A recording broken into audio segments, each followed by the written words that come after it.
Daniel Fallet, bonjour et merci d'avoir Bonsoir. accepté, bonsoir plutôt, oui, d'avoir accepté cet entretien préparatoire à la conférence du 21 janvier Avec que nous plaisir. avons intitulé Les journalistes ou le journaliste et l'IA, une cohabitation possible. Alors le titre s'est baladé un petit peu, on a dit cohabitation, collaboration, bon c'est un peu voisin, mais est-ce que l'IA est un outil qui va être finalement quelque chose qui va être bien pris en compte par les journalistes et sans que ce soit l'inverse. Voilà, c'est ce qu'on espère. De toute façon, dans ce domaine, c'est difficile parce que ça change tellement tout le temps. On est obligé de se former tout le temps. On apprend encore des choses aujourd'hui Ah ben, bien incroyables. sûr. Donc, je veux dire, on En n'en finit plus, pas. ça se développe à une telle allure qu'on a du mal à Des fois, accrocher. Hein. ça va trop vite même. Oui. Donc, j'ai fait un petit résumé de ce que j'ai trouvé sur le net pour centrer votre activité. Donc, après des débuts au journal du Centre, Oui, vous passez par le Parisien, tout à fait. la presse professionnelle, la radio, et devenez correspondant pour des titres de presse en Asie. Notamment, oui. Hein. Aujourd'hui, vous vous intéressez au développement d'applications mobiles pour les médias. Donc, c'est bien à ce titre que vous êtes avec nous ce soir. Hein. Et de l'IA, oui, tout à fait. Entre autres, j'interviens également dans les écoles, effectivement, de journalisme, Ah ben, ici à j'allais le dire. Toulouse, les écoles Alors, également. mais vous êtes avant tout professeur d'histoire et d'économie, c'est bien ça? Enfin, professeur, c'est un grand mot. Intervenant, pour moi, je suis intervenant en histoire des médias, en économie des médias et aujourd'hui en IA dans les rédactions. Bon, Voilà. d'accord. Et l'art du Euh, prompt pour la com. eh ben c'est essentiel. Vous enseignez donc l'histoire et l'économie, plus l'art du prompt. Aujourd'hui, avec l'IA, c'est quelque chose de vraiment fondamental. Mais vous vous intéressez tout particulièrement à la transformation des médias en relation avec l'émergence du numérique. Donc, c'est parfait. Vous êtes dans cette perspective conseiller à la transformation des médias Oui, et intervenant des médias dans plusieurs écoles de journalisme. Alors, moi, j'ai noté l'ISCPA, à Blagnac, Institut supérieur des médias, hein, c'est ça? c'est ça. ISJT à Toulouse. Après l'ISJT, Institut supérieur de journalisme de Toulouse, ainsi qu'à l'ACFA, Multimédia Réseau Oui, Studio M. C'est une tout à école fait. privée, qu'est-ce que c'est hein? Je ne sais Oui, pas c'est très une bien. école audiovisuelle où je fais juste une masterclass sur le panorama des médias, on va dire. Voilà. D'accord, c'est ce que j'avais noté. Bon, ben, voilà ce que j'ai noté pour vous présenter. Oui, J'ai fait un peu la même recherche pour présenter notre ami Pierre Vincenot.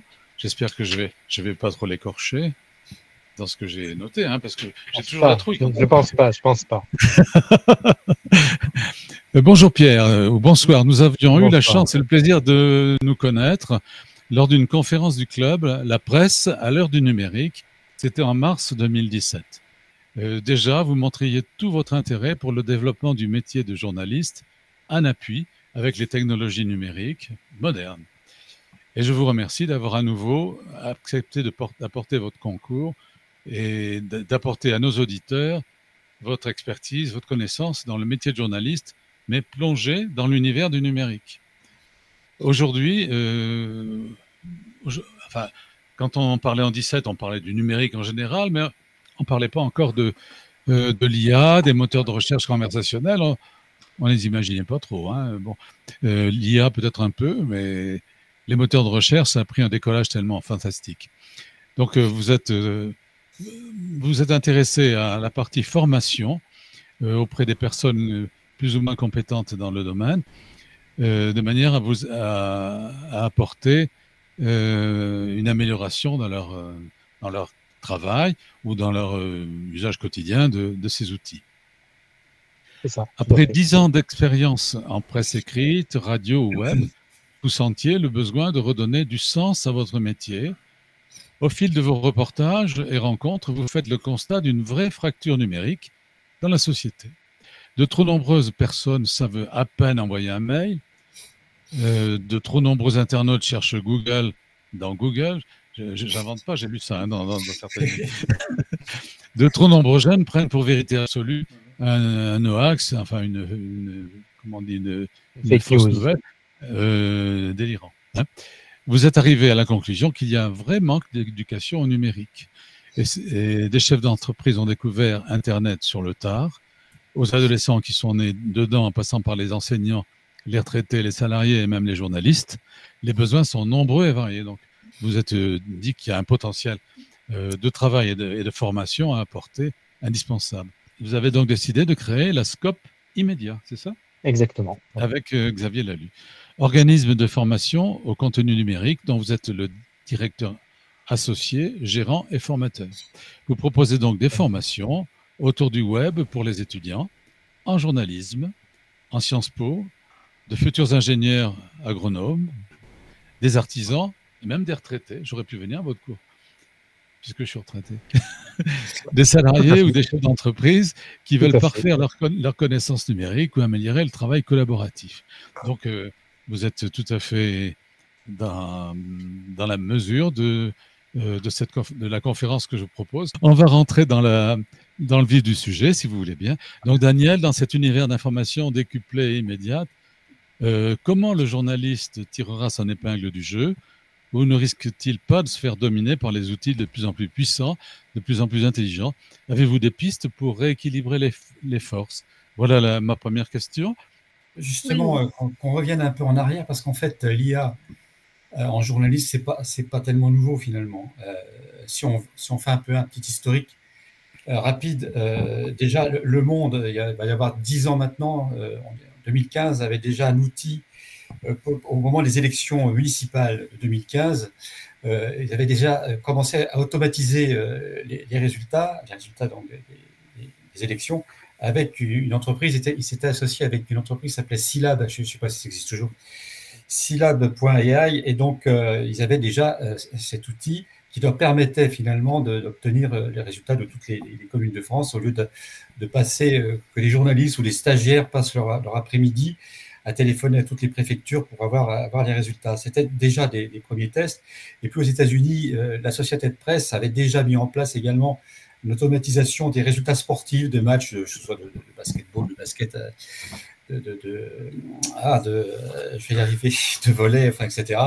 Donc il y avait déjà des outils, il y a déjà une dizaine d'années dans le monde des médias qui étaient utilisés. En tout cas, c'était pour automatiser et faciliter le travail. Parce qu'en fait, ce qu'il faut voir avec l'IA en journalisme, mais même en règle générale, finalement, ce ne sont que des outils. Et nous en tant que journalistes, on le voit de cette manière. Alors, il y a des biais, je ne sais pas si on aura le temps d'en parler ce soir, bien évidemment, mais c'est avant tout des outils qui peuvent, en certains cas, pas toujours, faciliter le travail, avec des tâches qui sont des fois qui peuvent paraître chronophages et qui peuvent permettre de faire gagner entre guillemets du temps, parce que c'est pas toujours le cas, mais en tout cas qui peuvent avantager certains travaux, on va dire. Voilà ce que je peux dire pour première question, on va dire. Très bien. Effectivement, tout s'est fait progressivement et ce sont les outils qui fascinent aujourd'hui et qui nous interpellent parce que, vu cette évolution extrêmement rapide et généralisée, on se pose la question, est-ce qu'il s'agit d'une évolution, d'une transformation d'une façon de travailler ou carrément d'une révolution dans votre métier? Pierre. Alors moi, je veux bien répondre, en tout cas de ce que je peux lire et de ce que je vois. J'aurais tendance à dire que c'est plutôt une révolution.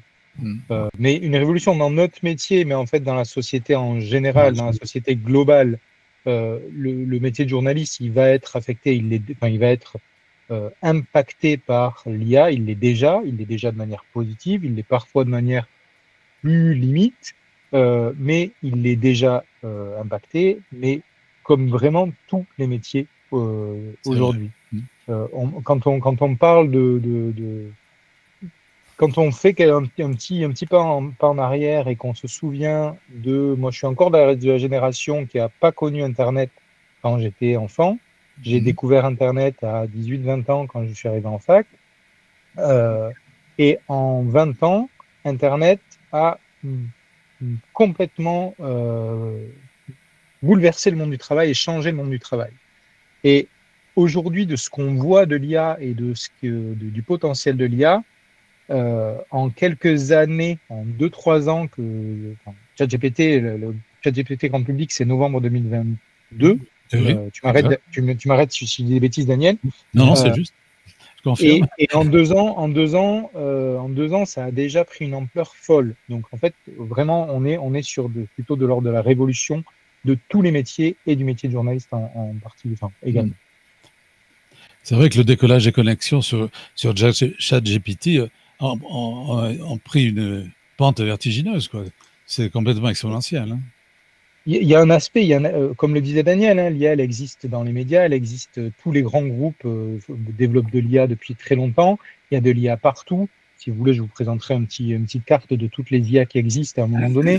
Il y en a partout, il y en a dans l'industrie, il y en a dans l'automobile, il y en a partout. Dans la santé, dans la finance. Voilà, dans la santé, dans la finance. Ouais. Mais là, ce qui est vrai, ce qui est la grande révolution aujourd'hui, c'est que cette IA, elle est accessible à tout le monde. Et de manière naturelle, avec le langage naturel. C'est ça qui est assez fou aujourd'hui. Oui, exact.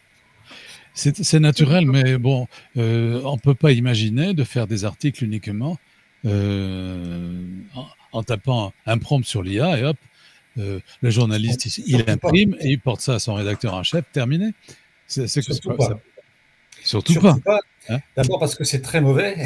Je parle de ChatGPT. Alors attention, ça peut être très mauvais, mais au final, quelqu'un d'assez aguerri, l'IA peut trouver le style au final de la personne qui continue à écrire.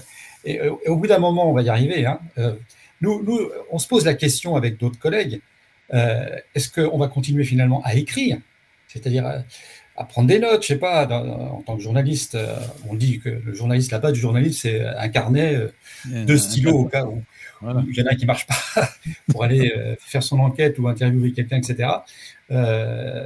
Aujourd'hui, voyant l'évolution en tout cas des choses, et puis j'en discutais avec d'autres collègues journalistes, on se pose des questions, quoi, parce qu'on va continuer finalement à écrire. Mais pour l'instant, on n'en est pas à la rédaction d'articles. Alors, si certains le font, bonjour, quoi, parce que alors, on parle de ChatGPT qui n'est qu'un modèle de langage, parce qu'il y en a d'autres. Hein, si vous en parlerez au cours du débat, il y a Claude. Enfin, moi, j'utilise surtout Claude, hein, Claude 3, mais il y a Perplexity, évidemment, il y a Gemini, enfin, il y a Copilot de Microsoft, etc. Bref, mais surtout pas utiliser ChatGPT pour réaliser un article. Ce qu'on peut dire, c'est vous présenter un petit peu des exemples de ce qui se fait, de ce qui se font pour l'instant, en tout cas dans les rédactions. J'ai quelques exemples. Moi, j'ai interrogé certaines rédactions, comme Ouest France, par exemple, ou l'Ouest Républicain, qui ont mis en place des choses, voire même à Toulouse, la Dépêche du Midi, quand même, commence à utiliser également l'IA, ce qui est. C'est pas nouveau non plus. Si je prends le cas du groupe Ouest France, alors eux, ils sont en train de travailler carrément sur leur propre modèle de langage, qu'ils appellent pour l'instant Muse, parce qu'en fait, ils craignent, ce qui est logique, que toutes leurs données, les articles, les archives, les articles existent depuis 1944, depuis la création du journal au moment de la libération de Nantes, que tout passe de l'autre côté de l'Atlantique, que tout arrive chez OpenAI. Évidemment, pour eux, il est hors de question que leurs données, les articles qui existent depuis la fin de la guerre, partent de l'autre côté. Donc, ils sont en train, eux, de créer vraiment leur propre modèle de langage. Et alors, ce qu'il faut dire aussi, c'est qu'au sein du groupe Ouest France, ce n'est pas uniquement l'installation de l'IA au sein de la rédaction, mais c'est dans tous les services, le marketing, le juridique. Ils sont en train de mettre en place pour couvrir tous les départements, on va dire, du quotidien. Sur l'Est républicain, ils ont fait un test, ça doit faire un peu plus d'1 an maintenant. Il y avait une demande, parce qu'il y a aussi des demandes des rédacteurs, parce qu'on pourrait croire qu'il y a beaucoup de journalistes qui sont, on va dire, allergiques, oh là là, surtout pas, etc. Mais il y a aussi des demandes parce qu'il y a des fonctions, des travaux qui sont très chronophages. Dans la presse quotidienne locale ou régionale, vous avez donc des secrétaires de rédaction qui sont en charge, pour certains en tout cas, de récolter, de récupérer les articles des correspondants. Oui. Donc, l'Est républicain, dans la région de Nancy, c'est au moins entre 400 et 500 correspondants. Donc, vous pensez bien qu'il faut relire tous ces articles de la fête du village, du comice agricole, de la remise des médailles, machin, etc. Et que ça prend énormément de temps. Donc, l'Est républicain, et c'est la demande des secrétaires de rédaction qui se sont dit qu'il faudrait trouver un outil qui nous facilite ce travail de relecture, parce que, ben voilà, on s'en sort pas, on s'en sort plus, etc. Donc, ils ont fait des tests au départ à Nancy, ensuite à Vosges Matin, du côté d'Épinal. Alors, il y a des tests qui ont été faits. Alors, ils ont, comment dire, ils ont fait, donc, comme tout test, on se lance, on arrête, on recommence, on voit, on regarde ce qui marche. Mais aujourd'hui, finalement, ils ont réussi à créer un outil qui automatise la relecture, mais ça n'empêche pas que, à l'heure où je vous parle, les secrétaires de rédaction sont quand même obligés de relire, parce que même leur outil, alors qui est basé sur ChatGPT, je n'ai pas le nom exact de leur outil, commet aussi des erreurs, parce qu'il ne faut quand même pas oublier une chose, c'est que tout ça, il y a quand même beaucoup. Je veux dire que nous, en tant que journalistes, si on ne vérifie pas sans arrêt ce que fait l'IA, que ce soit ChatGPT ou un autre modèle de langage, ça va poser des problèmes. Il faut en fait, la base de notre métier de vérifier, elle continue sans arrêt, sans arrêt, sans arrêt. On n'arrête pas de vérifier même ce que l'IA nous produit. Donc, du coup, le rédacteur en chef de l'Est républicain me disait en tout cas qu'il y a des tests positifs, donc ils vont continuer l'expérience dans certaines rédactions, dans certaines agences, puis d'autres ils vont arrêter parce que, alors peut-être qu'au final ils vont quand même tous remettre tout ça en place, mais sachez que la Dépêche à Toulouse souhaite intégrer ce système également pour leur propre secrétaire de rédaction.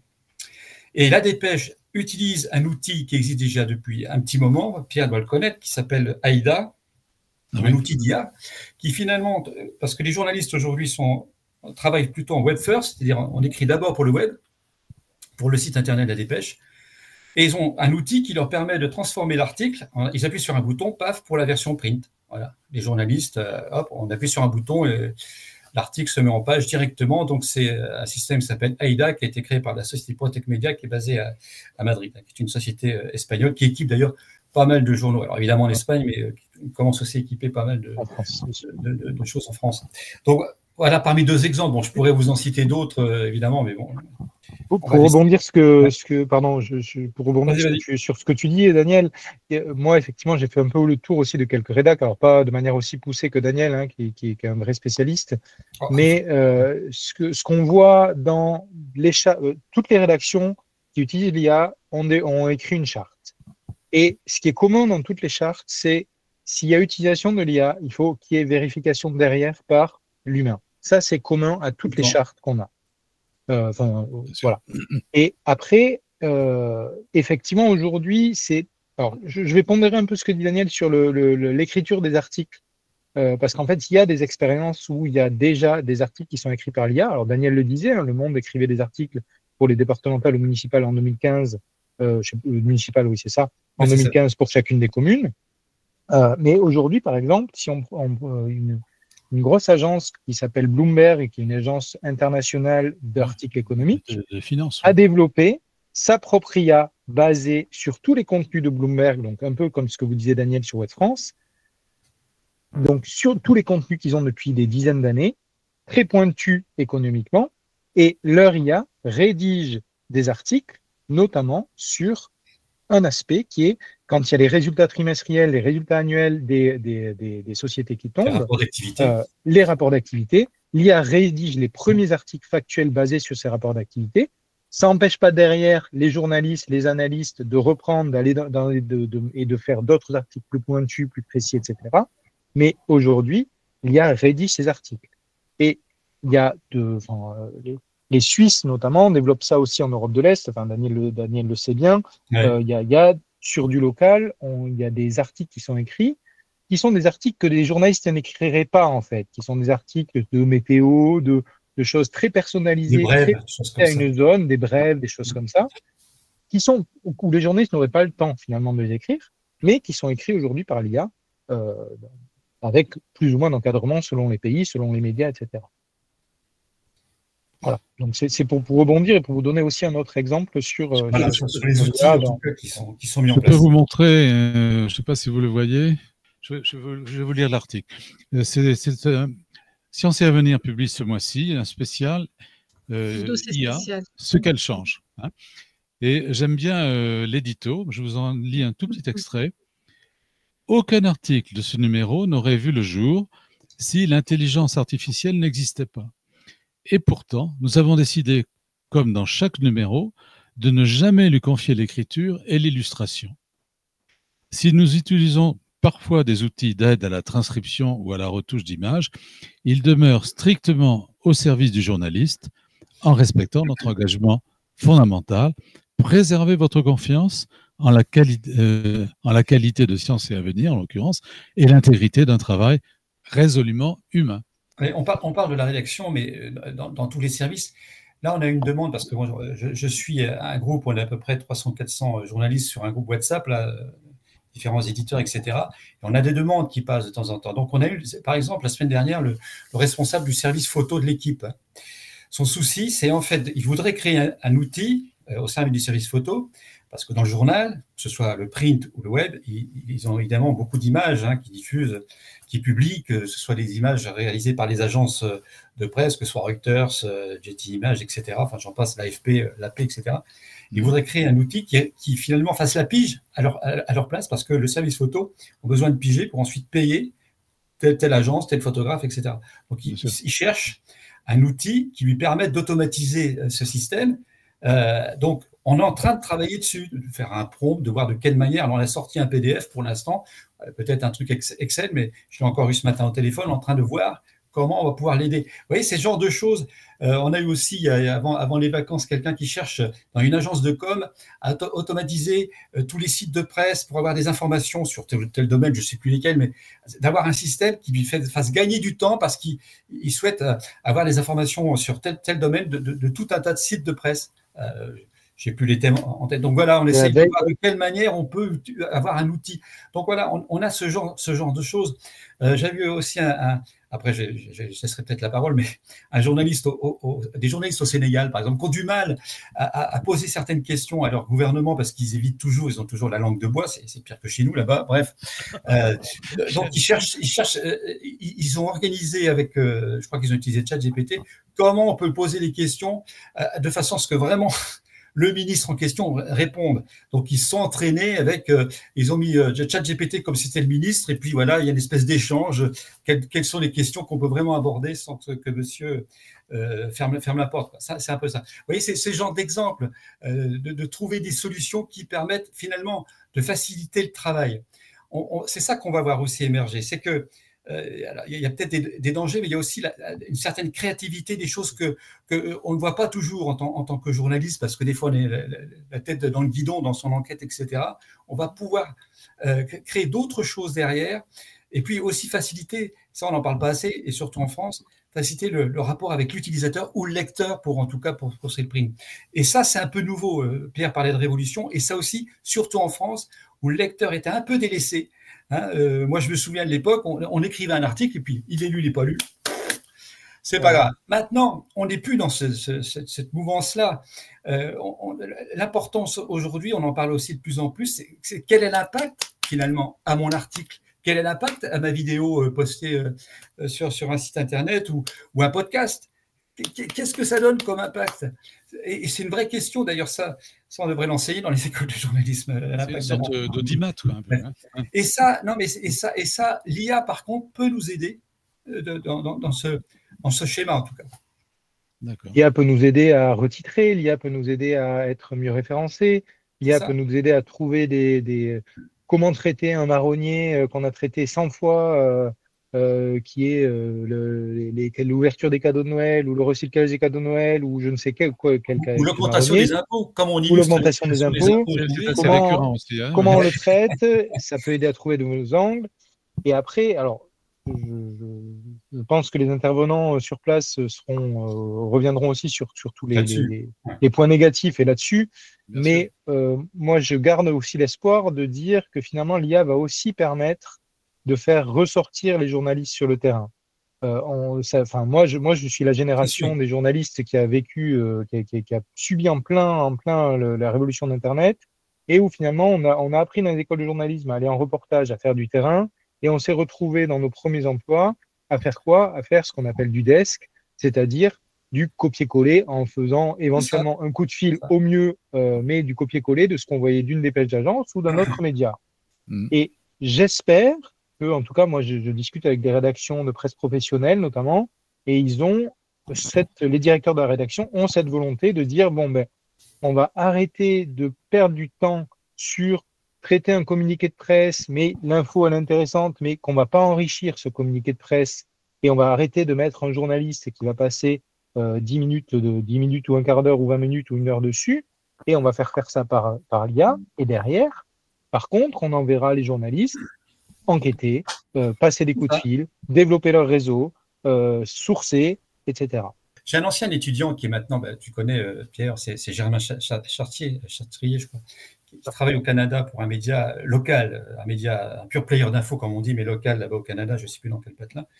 Avant, il me disait, quand on arrivait avant, il y a 6 mois, il arrivait au bureau le matin, il fallait recopier toutes les communiqués de presse qui étaient envoyés par la commune, la ville, les associations sportives, culturelles, etc. Donc, tous les matins, il retapait les communiqués de presse, etc. Ils ont installé donc un système d'IA automatique aussi, je ne sais pas quel outil exactement, mais bon, bref, qui automatise tout ça. Maintenant, il y a toujours quelqu'un, évidemment, qui vérifie. Et maintenant, il m'a dit, qu'est-ce que je suis le matin? Je suis sur le terrain, je vais faire mon boulot de journaliste, d'aller interviewer des gens, le maire de la commune, je ne sais pas, le président de l'association, machin, etc. Et il dit, je retrouve enfin mon métier, qui est effectivement d'aller sur le terrain. Tout simplement. Ça, c'est parfait. Il y aura de la casse. Hein. Oui, il faut pas rêver. Il y aura de la casse dans ce métier-là, comme dans tous les métiers. D'ailleurs, je vous invite à regarder le dernier rapport du FMI qui traite de l'IA. Le FMI préconise, et c'est pas forcément eux qui préconisent ce genre de choses, ils préconisent de développer dans chaque pays des filets sociaux pour éviter les pertes, pour compenser les pertes d'emploi, pour compenser tout ça.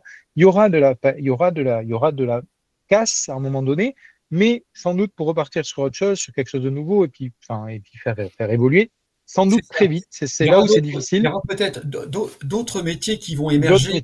On n'a pas le temps d'en parler. Il y a toi, tu connais bien ça, Pierre, les journalistes data scientists, enfin, qui font de la data, etc. Enfin, il va y avoir d'autres métiers qui vont émerger derrière tout ça. Je voulais noter une info que j'ai récupérée aujourd'hui, qui est plutôt, là, je trouve qu'elle est plutôt dangereuse. Enfin, à mon avis, c'est Google qui annonce qu'il va résumer l'actualité directement dans votre TV connectée grâce à son IA et qui ira piocher les informations sur les sites d'infos et sur YouTube. Et là, c'est plutôt. Alors, d'ailleurs, la réflexion, j'ai eu ça ce soir. Là, c'est un collègue qui m'a envoyé ça. Je me dis, mais ils vont tuer le SEO. Enfin, je sais pas la démarche de. Je sais pas ce que tu en penses, Pierre, de Google par rapport à ça. Je comprends pas. D'aller piocher les informations auprès des sites d'information en général. YouTube, évidemment, n'en parlons pas. Voilà. Donc, ils vont automatiser leur service. J'ai l'impression que ça commence à poser de sérieux problèmes et que des journaux ou des entreprises de presse déclenchent des procès sur ce vol d'informations, finalement, quelque part. Hein. Alors, c'est un autre débat parce que ce soir, c'est les droits voisins, etc. C'est plus compliqué. Mais enfin, c'est plus compliqué. C'est un autre débat sur les droits voisins. Mais enfin, à mon avis, les médias, en tout cas, qui ne vont pas empoigner l'IA, ils vont avoir du mal de plus en plus. Là, vous voyez, ce soir, je suis à Aix-en-Provence parce que j'interviens dans une école spécialisée dans le journalisme de sport automobile. Bon. Les médias, alors j'ai discuté avec des rédacteurs en chef de magazines, hein, le magazine de sport automobile, Automobile Magazine, Auto Hebdo, etc. Ils en sont très loin de ça, en fait. D'abord, ils ont peur. J'ai discuté avec le rédacteur en chef qui intervient également ici. Ils craignent. Alors j'ai dit, faut pas craindre, il faut essayer de travailler, de voir de quelle manière. Je dis même, si vous voulez, on peut vous aider pour voir de quelle manière on peut travailler là-dessus. Mais voilà, il y a des secteurs comme ça qui voient ça un peu de loin. Et moi, je pense qu'en tout cas, les médias qui ne s'emparent pas de ça sans crier à l'euphorie et c'est génial, etc. Mais c'est ceux-là qui vont avoir du mal. Ce n'est pas une question de maîtrise. Je pense que ceux qui arriveront, c'est ceux qui seront orchestrés, finalement. C'est un peu le mot, hein, d'être un peu orchestré, l'intelligence artificielle au sein d'une rédaction. Et qui seront acculturés aussi assez tôt. Moi, c'est aussi ce que je vois.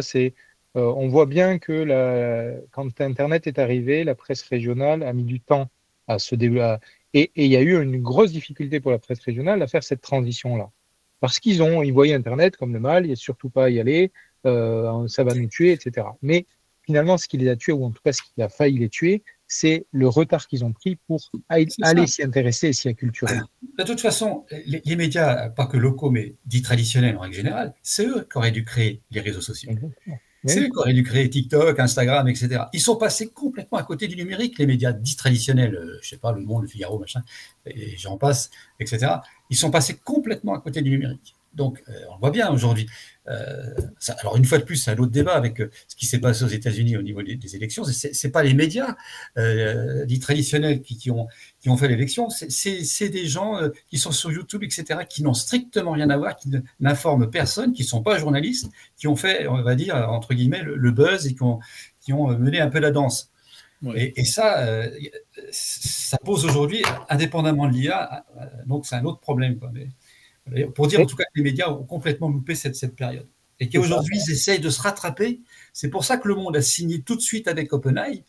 Il y a un accord qui a été signé pour un échange que finalement OpenAI puisse utiliser les articles qui sont publiés par Le Monde. D'ailleurs, de temps en temps, il y a des sources qui sont citées. L'objectif du Monde, c'est de récupérer de l'argent, puisque au départ, tout le monde s'est fait avoir avec Google. Puisqu'au départ, oui, tout le monde diffusait de l'info gratuitement, allons-y gratuitement, c'est la publicité qui va financer le journalisme. Ça ne s'est pas passé comme ça. Non. Parce que personne ne va sur les pubs sur Internet. Vous avez plus de chances de rentrer à Harvard ou de rentrer dans la marine américaine que de cliquer sur une publicité sur le web aujourd'hui. Enfin bon, ça, c'est autre chose. Là, mais... Si vous voulez, je peux juste vous montrer quelque chose qui va... Je vais faire un tout petit pas de côté. Pour vous montrer aussi à quoi peut servir l'IA sur des archives notamment. On a parlé un peu des archives de ces médias qui sont aujourd'hui inexploités. Alors, la plupart des médias ont numérisé beaucoup de leurs archives, mais ça reste très difficile d'aller trouver une info, d'aller chercher, et encore plus sur les médias audiovisuels. Si vous avez une minute, je vais vous partager ce qu'a fait l'INA, donc l'INA, l'Institut national d'audiovisuel. L'INA a, je vais partager ça. L'INA a 700 000 heures d'archives non répertoriées, non utilisées, enfin, dont on ne sait rien de ces archives. Qu'a fait l'INA? L'INA a utilisé un site, a utilisé plusieurs outils d'IA pour traiter 700 000 heures d'archives et valoriser ces archives pour en faire ce site internet-là, pour aller voir quelles sont les personnalités qui apparaissent. Est-ce que c'est plutôt des hommes, plutôt des femmes? Quels sont les mots-clés qui apparaissent dans ces 700 000 heures d'archives? Alors ça, imaginons, on déploie ça sur d'autres domaines, sur de l'éducation, sur des médias, sur des archives. On va arriver à valoriser des choses qui sont non valorisables. L'INA n'aurait jamais fait ce travail-là sur 20 ans. De 700 000 heures sans lien, parce qu'il aurait fallu des dizaines et des dizaines de personnes à regarder chaque vidéo pour dire ça c'est François Hollande, ça c'est quand il était jeune, ça c'est... Et en fait, l'IA reconnaît les visages, analyse le temps de parole, analyse tout ça. Alors, ça ne s'est pas fait en un jour, hein. Il y a eu du monde, il y a eu des développeurs, il y a eu beaucoup de monde qui a fait ça. Mais, vous voyez, c'est un exemple concret de ce que peut permettre l'IA pour valoriser et peut-être amener d'autres revenus aussi aux médias qui sont toujours en recherche de revenus. On sait que les archives et tout ce qui est un peu nostalgie, entre guillemets, est pratiquement peu exploité par les médias traditionnels, quoi. Et il y a peut-être des sources. Il y a ça aussi, hein, ça peut apporter des sources de profit et d'autres moyens de financer le journalisme. Exactement. Permettez-moi une question sur cette IA générative qui devient un outil quotidien et maintenant à la portée de tous, qui est à la fois incontournable et à la fois une facilité de plus en plus abordable. Il y a une part, selon moi, et je vous pose la question, selon vous, y a-t-il une part aujourd'hui d'aide et de contraintes à la culturation, à la formation, à l'intégration, à la conduite du changement auprès des équipes, etc. Quelle est selon vous aujourd'hui, début 2025, la part de l'IA qui aide effectivement et la part qui contraint dans le métier du journalisme? Et comment selon vous ça va évoluer dans les années qui viennent? Parce qu'elle modifie notre rapport au temps, à la construction, à la diffusion et à toutes les composantes du métier. Si on parle de la formation, vas-y, Daniel. Si on prend moi j'ai commencé cette année avec l'école de Blagnac à former les étudiants donc à ce qu'on appelle l'art du prompt, notamment en communication, et j'en fais un petit peu. on fait une sorte d'initiation avec les journalistes, juste à leur montrer quels outils peuvent être employés en rédaction, etc. Mais c'est la première année. Parce que les écoles, alors en journalisme, alors je ne sais pas dans d'autres domaines et en communication, sont en retard en fait. Sont en retard parce que moi, je me rends compte qu'en com, on a des gens qui sont en alternance qui travaillent déjà avec de l'IA. Et que si les formateurs qui sont derrière, je ne sais pas, en communication digitale, en marketing, etc., ne sont pas dans cette culture-là, entre guillemets, même pas entre guillemets d'ailleurs, ils ne vont pas comprendre. Il va y avoir un décalage avec les étudiants. Moi, j'ai vu des étudiants qui utilisent l'IA pour faire des posts sur LinkedIn. C'est peut-être un peu péjoratif ce que je vais dire, mais moi, ça m'a surpris. Une jeune étudiante qui est en alternance à un Leclerc qui est à Gaillac, ils utilisent de l'IA pour produire des posts sur Facebook. Hein, donc avec des prompts, machin, etc. Bon, essayer de les améliorer, c'était drôle. Mais je veux dire que voilà, c'est déjà rentré dans la culture, dans les entreprises et dans les écoles. Alors, je ne connais pas toutes les écoles, hein, mais en journalisme et notamment en communication, il y a du retard parce qu'il y a un décalage entre le programme et ce qui arrive. Le problème, c'est que toutes ces technologies, ça arrive très, très vite. Et que si on a des étudiants qui arrivent dans les entreprises qui ne maîtrisent, c'est même pas une question de maîtrise, mais qu'ils aient au moins des bases de connaissances. Est-ce que tu peux me faire un post sur LinkedIn ou sur TikTok avec de l'IA, etc. Ben, ils vont être un peu à part, quoi, par rapport à quelqu'un qui le sait. Et dans les formations, on le sait bien, je pense, Pierre, dans les entreprises, ça dépend des entreprises. Il y en a compris ça vraiment à bras-le-corps. Ils se sont dit, on y va. J'ai voyagé il y a très peu de temps avec des gens qui n'ont rien à voir avec notre secteur, qui travaillent sur un planétarium qui est à Nice. Ils sont jeunes, plus jeunes que moi. Oui, il va falloir qu'on songe à l'IA. Il fabrique des logiciels, etc. Mais je dis, attendez les gars, vous y songez. Il ne faut pas y songer, il faut y aller, quoi. Voilà, aujourd'hui, c'est effectivement aujourd'hui l'apport il est flagrant. Enfin, quand vous avez un journaliste ou un enseignant-chercheur ou un chercheur qui va faire une interview de terrain, un sociologue qui va faire une interview de terrain des agriculteurs qui sont sur des barrages. Le sociologue, il va faire une interview de terrain qui va durer peut-être 3 heures, 4 heures. Il va enregistrer tout ça. Le journaliste, il va faire une interview de terrain qui va peut-être durer un peu moins parce qu'il est un peu plus efficace, mais il va peut-être enregistrer 3/4 d'heure d'interview. Aujourd'hui, avec l'IA, en quelques secondes, son interview, elle est retranscrite. Hier, il fallait 2 jours pour retranscrire l'interview. Voilà. Samedi après-midi, on était passé. Rien que ça, c'est un apport. Et après, voilà, effectivement, il va y avoir un décalage, et Daniel a raison. On voit bien qu'il y a des écoles qui prennent le pas. Moi, je suis assez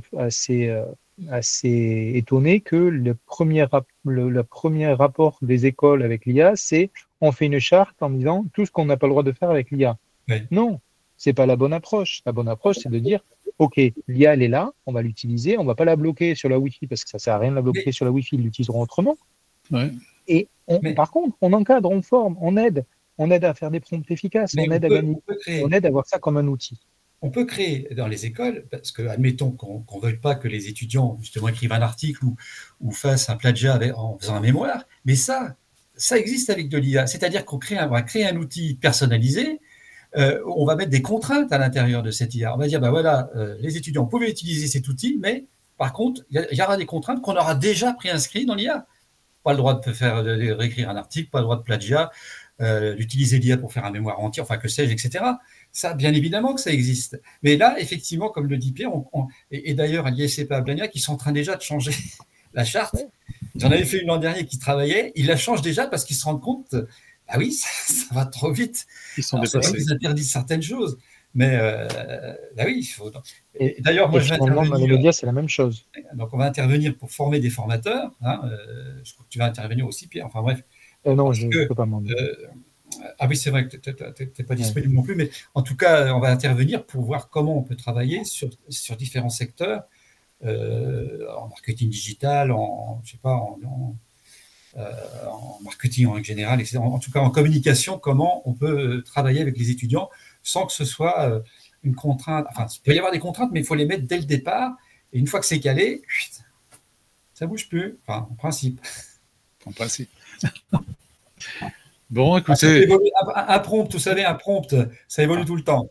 Moi, vous savez, je travaille, j'ai encore eu ce matin un prompt d'un collègue. Là. On a des prompts, nous, qui durent 1 heure de lecture. avec un tas d'étapes, de machin. Ouais. Ça aussi, c'est pour ça l'art du prompt. La maîtrise du prompt, c'est très, très, très important dans l'IA générative. Que ce soit pour créer une image ou. Alors, j'ai un avis un peu contraire sur la création d'images en journalisme. Moi, je suis contre l'utilisation des images, des photos qu'on appelle réalistes, etc.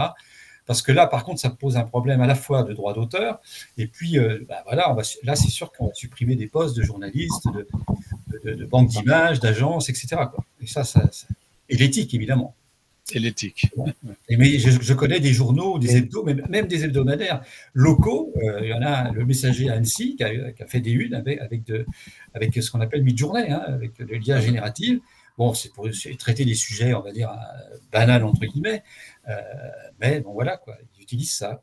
Et oui, ils évitent de payer une agence, un photographe. Vous savez, c'est pareil en audiovisuel, puisque c'est le club audiovisuel, parce qu'on en parle peu, mais aussi on l'utilise. TF1, je ne sais pas si vous vous souvenez, il y avait eu un reportage sur la drogue à Anvers, en Belgique. Et ils sont amusés à créer une image, et c'était noté, c'était image générée par de l'IA, donc du port d'Anvers avec des policiers qui ressemblaient plutôt à des policiers de Baltimore. Enfin bref, moi j'ai trouvé ça très mauvais. Comment TF1 ne peut pas envoyer un photographe, un caméraman, je ne sais pas, Anvers, c'est quand même pas le bout du monde. Et donc, ça, je trouve que ça pose un problème. Mais il y a eu d'autres cas. En Belgique, la RTBF, par contre, ça, c'était plutôt marrant. Pour illustrer l'anniversaire du débarquement, on reconstituait avec des images génératives des engins militaires, machin, etc. Bon, à la limite, ça, c'est moins grave, en illustration, on va dire. Oui. Mais sinon, en actu, utiliser de l'image générative comme ça, franchement. Bon, bah, c'est voilà. Comme tous les outils. C'est des outils qui viennent de naître ou qui sortent un peu récemment. Il faut que les choses se stabilisent. Mais il y a aussi une telle dérive dans la technologie que la stabilisation est difficile. Je ne sais pas si on va y arriver. Et la législation ne suit pas. Non, effectivement, je rebondis. La législation, elle sera toujours plus lente. Voilà. Oui, c'est toujours après. Ça met beaucoup plus de temps et avec une problématique de mondialisation de ces outils et de ces technologies.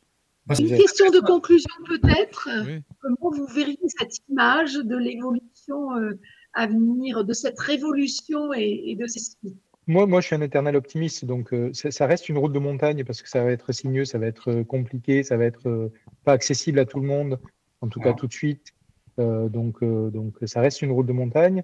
Moi, j'ai tendance à y voir l'espoir, mais je ne mets pas des œillères non plus. Et je sais bien qu'il va y avoir des côtés négatifs et des côtés néfastes de l'IA. On n'en a pas parlé, mais sur l'environnement. Conclusion, M. Fallet, peut-être. On va dire qu'on a un espoir maîtrisé. Voilà. C'est bien, allez. Merci beaucoup. Belle soirée à tous. Belle soirée, merci. À bientôt. Merci, au revoir, à bientôt. À très, très vite.